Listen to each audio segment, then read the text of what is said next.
Bismillahirrahmanirrahim. Assalamualaikum warahmatullahi wabarakatuh. Nah, ketemu lagi dengan saya, Aslinda. Nah, pada video kali ini saya akan menjelaskan mengenai media pembelajaran. Nah, ini media pembelajaran sudah saya buat. Ini contoh media pembelajaran DNA. Struktur DNA berbentuk heliks ganda. Nah, ini sebagai contoh media DNA yang sudah saya buat. Oke, bisa dilihat. Jadi di sini saya membuatnya untuk sebagai contoh media pembelajaran, dimana saya buat itu sebagai motivasi adik-adik ketika belajar biologi. DNA atau kita sebut sebagai asam deoksiribonukleat atau molekul yang menyimpan instruksi genetik. Nah, pada media ini kita lihat pada bagian anak tangganya ini memiliki beberapa warna, yaitu warna biru, kuning, hijau, dan merah. Pada warna ini memiliki arti dan maksud tertentu, di mana warna biru melambangkan sebagai timin atau T, warna kuning sebagai guanin atau G, dan warna hijau itu sitosin atau C, dan warna merah adenin A, di mana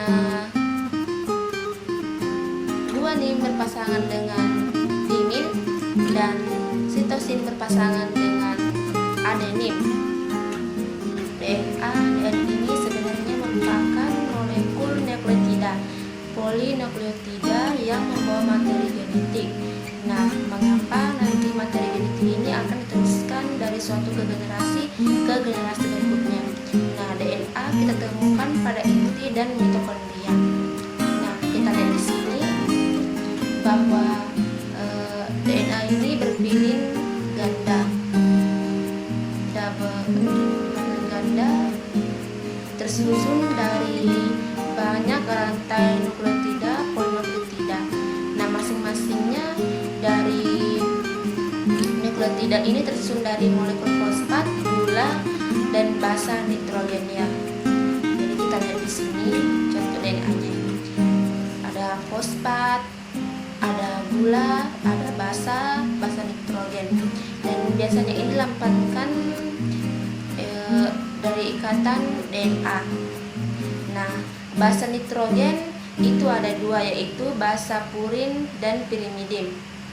Nah, nantinya basa purin ini ada macamnya lagi ya, yaitu adenin dan guanin. Sedangkan pirimidin itu ada basa sitosin dan basa timin. Ya, seperti itu. Nanti akan berikatan dengan adenin, guanin, dan sitosin. Nah, pada DNA itu DNA ini akan tersusun dari polinukleotida ya. Jadi banyak nukleotida. Nah, nukleotida ini akan tersusun dari fosfat, gula, dan basa nitrogen. Oke. Nah, sebenarnya kalau kita lihat lagi ada molekul lagi yang disebut dengan nukleotida. Nukleotida ini itu tersusun dari hanya gula dan basa nitrogen. Basa nitrogen akan berikatan dengan gula yang akan disebut dengan dioksida. Nantinya akan ketika dia berikatan dengan fosfat maka disebut dengan nukleotida. Nanti nukleotida itu akan bergabung dengan nukleotida lainnya dan nantinya akan membentuk dengan polinukleotida yang disebut dengan DNA ya. Itu susunan dari DNA. Dari mana DNA ini berbentuk? Dari molekul, apakah dari molekul fosfat atau basa nitrogen, dan juga disebut dengan nukleotida.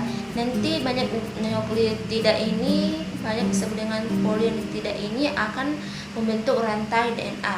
Oke, sekarang kita lihat dulu DNA ini. Kita bahas dengan ikatannya. Jadi di sini mengenai ikatan ada yang disebut dengan ikatan anak tangga dengan ibu tangga.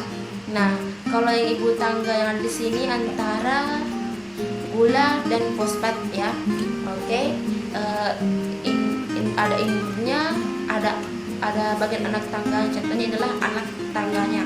Jadi bisa disebut dengan basa nitrogen, di mana purin akan berikatan dengan pirimidin. dan bahasa Purim akan berkaitan dengan pirimidim.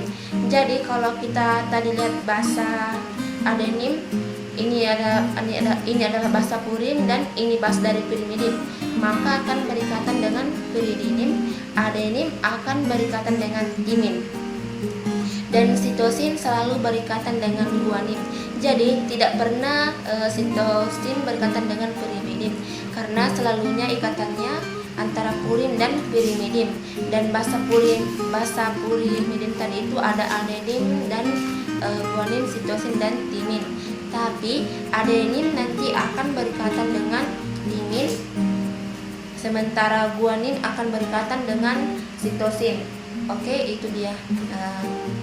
Ikatannya ini adalah ikatan hidrogen. Ikatan si bahasa ini dengan bahasa nitrogen, di mana kalau kita lihat di sini adenin dan timin tersusun dari 2 ikatan hidrogen. Sementara sitosin dengan guanin memiliki 3 ikatan hidrogen. Tapi ikatan hidrogen ini lemah ya, karena sangat membantu oleh sintesis protein dan pembelahan sel. Nah, pada spesies sampai pada kali ini sudah bisa paham ya bagaimana ikatan masing-masing molekulnya. Karena pada setiap makhluk hidup itu memiliki sel pada bentuk dirinya, mulai dari sel kulit, sel darah, hingga sel saraf. Meskipun berbeda bentuk dan ukurannya, setiap sel ini sama-sama memiliki bagian inti yang disebut sebagai nukleus. Di dalam nukleus inilah DNA berada. DNA atau asam deoksiribonukleik sendiri adalah molekul yang menyimpan instruksi genetik pada setiap makhluk hidup. Dan sederhananya, DNA memiliki struktur seperti tangga. Nah, pada setiap struktur anak tangga ini memiliki genetik pada setiap struktur basanya, di mana adenin dilambangkan sebagai huruf A, timin T, sitosin C, dan guanin G. Susunan dari A, T, C, dan G inilah yang menjadi tanda kutip cetak biru pada setiap organisme. Manusia memiliki miliaran pasal molekul basa di setiap selnya. Jika kita merentangkan seluruh DNA pada tubuh kita, maka panjangnya akan mencapai sekitar 20 triliun bater, atau sama dengan 140 kali melakukan perjalanan dari bumi ke matahari. Menakjubkan. Pada setiap untaian DNA yang membawa informasi genetik ini atau susunan A, T, C, dan G disebut sebagai gen. Ada gen yang tersusun dari 2 hingga jutaan DNA, dan sama halnya huruf yang berbentuk dengan kata. Dan sel yang ada dalam tubuh kita akan membaca setiap susunan kode sebagai resep untuk susunan protein, dan masing-masing setiap gen itu akan menentukan ukuran dan juga bentuk protein yang dihasilkan. Protein sendiri selanjutnya akan bekerja melakukan banyak sekali tugas pada tubuh kita. Salah satu yang paling penting adalah untuk membentuk sel, dan kemudian membentuk jaringan membentuk organ seperti jantung, paru-paru, hingga mata kita. Jadi, susunan DNA dalam tubuh kita akan menentukan siapa diri kita. Apakah kita sebagai pohon, seekor harimau, atau seorang manusia. Nah, itulah tadi penjelasan mengenai materi DNA dengan contoh media yang sudah saya buat. Semoga apa yang saya sampaikan dan jelaskan tadi itu dapat dimengerti dan dipahami, dan mohon kurang lebihnya dimaafkan jika ada perkataan yang saya yang salah, dan jika ada benarnya itu datang dari Allah Subhanahu wa Ta'ala, jika ada salahnya itu mutlak dari diri saya. Saya akhiri dengan ucapan wassalamualaikum warahmatullahi wabarakatuh, dan terima kasih telah menonton.